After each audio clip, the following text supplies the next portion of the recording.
Theresa May brought up the evidence gathered in the investigation so far. It is now clear that Mr. Skripal and his daughter were poisoned with a military-grade nerve agent of a type developed by Russia. Our knowledge that Russia has previously produced this agent and would still be capable of doing so, Russia's record of conducting state-sponsored assassinations, and our assessment that Russia views some defectors as legitimate targets for assassinations, the government has concluded that it is highly likely that Russia was responsible for the act against Sergei and Yulia Skripal. And joining us now from London is a UK correspondent, Jonathan Sacerdoti. Jonathan, thank you for being with us. And Prime Minister May spoke in front of the House of Commons, gave all the evidence that Russia is behind the incident, and then said highly likely. Why didn't she go the extra step and said Russia is behind this? Why was the highly likely there? I think Theresa May went as far as she felt she could. She did say there are only two options here. One is that the Russian state actually conducted this attempted assassination themselves using that nerve agent. And the other was that the Russian state had not guarded properly its supply of that nerve agent, and so some sort of rogue element had carried out the attack.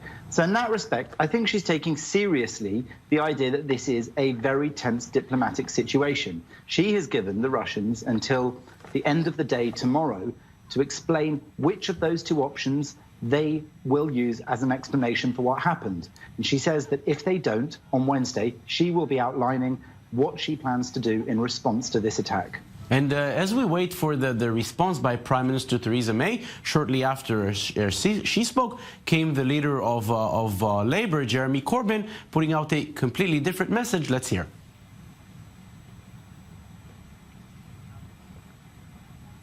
So we'll hear the message of Jeremy Corbyn coming in a few seconds. Let's hear. Mr. Speaker, we need to continue seeking a robust dialogue with Russia on all the issues currently dividing our countries, both domestic and international, rather than simply cutting off contact and letting the tensions and divisions get worse and potentially even more dangerous. So if Russia is perhaps behind the poisoning of an agent in the United Kingdom, not for the first time, allegedly, and then comes the leader of Labour and says, let's work together on the issues. How about an issue being not poison people on our home soil? Well, Jeremy Corbyn there actually responded in a way that was fairly badly received even from some in his own party. He criticised the Conservative Party for having too close ties to Russia, talking about the amount of money that the party had received from Russian donors in recent times. And he also, as you heard there, talked about the idea of sitting down and talking with Russia. This, of course, is a refrain that one hears over and over from Mr. Corbyn in relation to all sorts of groups around the world that most people don't advocate talking to, whether it's Hamas or Hezbollah, or whether it is, in this case, a state which the government of the UK has just said attempted an assassination of a former Russian agent on UK soil and endangered the lives of potentially hundreds of British civilians by using a military-grade nerve agent in the United Kingdom. So Mrs. May is verging on talking about the idea of war with Russia, and Mr. Corbyn is talking about sitting down and discussing with Russia in negotiations how the two countries could get on better. And Jonathan, please stay with us. We now also want to be joined by Alexander Nekrassov, a former Kremlin advisor, also joining us from London. Thank you very much for joining us. And what is the Kremlin reaction so far? Because we've heard President Putin and Foreign Secretary saying, look, if there's certain evidence from the United Kingdom, bring it on. Until you don't prove it, we do not see any point of blaming us. Well, that's exactly, you summed it up. First of all, if we look at this case, nobody in Russia was interested in this Sergei Skripal simply because he was exchanged in a spy swap, and under the intelligence services rules, nobody ever goes after people exchanged in spy swaps. Secondly, the point that Theresa May made, that this nerve agent Novichok, because it was traced it was made in Russia. Now, first of all, it was made in Russia in 1970s initially. Then it was modified. Now, I can tell you that Novichok, every laboratory, including Porton Down, which is 7 miles from Salisbury, have these samples because they need to produce antidotes to it. And by the way, the victims have been treated with the antidotes from that nerve agent.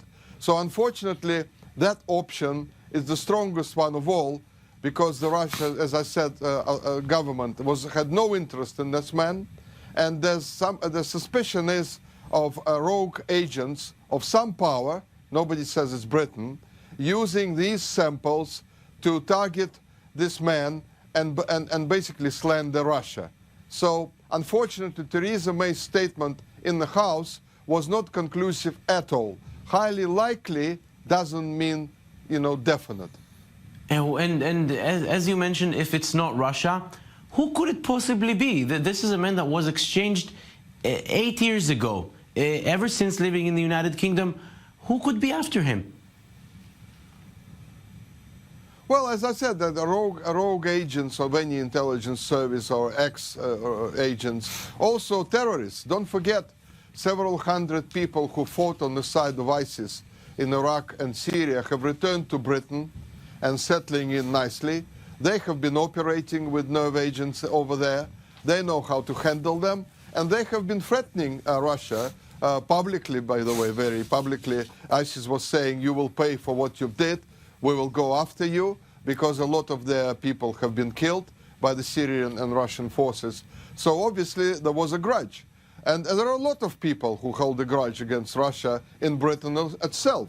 There are oligarchs here who hate Russia because they lost their possibility of robbing the Russian people further. And so they can pay any rogue agents, and these agents can basically make up this so-called chemical attack. So I see that there's a lot of opportunities. Unfortunately, Theresa May was pushed into this, boxed into this situation, because the media 8 days ago started this campaign of attacking Russia without waiting for the police investigation to end. And basically the whole atmosphere in parliament, in the media, is anti-Russian. So she had to say something which was in the same sort of mood. But I actually felt sorry for her, because she had no evidence, and yet she had to basically say, well, it's Russia. So highly unlikely was the result of that. And unfortunately, the British government looks a bit silly. Alexander Nekrassov joining us, former Kremlin advisor joining us from London. Thank you very much. And Jonathan Sacerdoti, back to you. Now, Theresa May says if the Kremlin does not respond by tomorrow night, we will react. How can the United Kingdom react?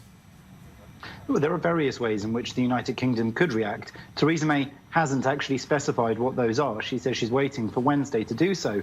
But really, this will be a test for her and for Europe, potentially, because if Theresa May wishes to react with strong sanctions against Russia, further sanctions, she's going to need to get the support of allies like the European Union, like Germany, like even America. She's going to need to convince those allies that together they need to impose sanctions and punishments upon Russia that will really bite. On their own, the British can't really do very much about this. And this will be something of a test of many things. On the one part, it'll be a test of how much Theresa May can rely on the EU, of which Britain is still a member state, even though it's in the process of negotiating rather messily its exit from that union.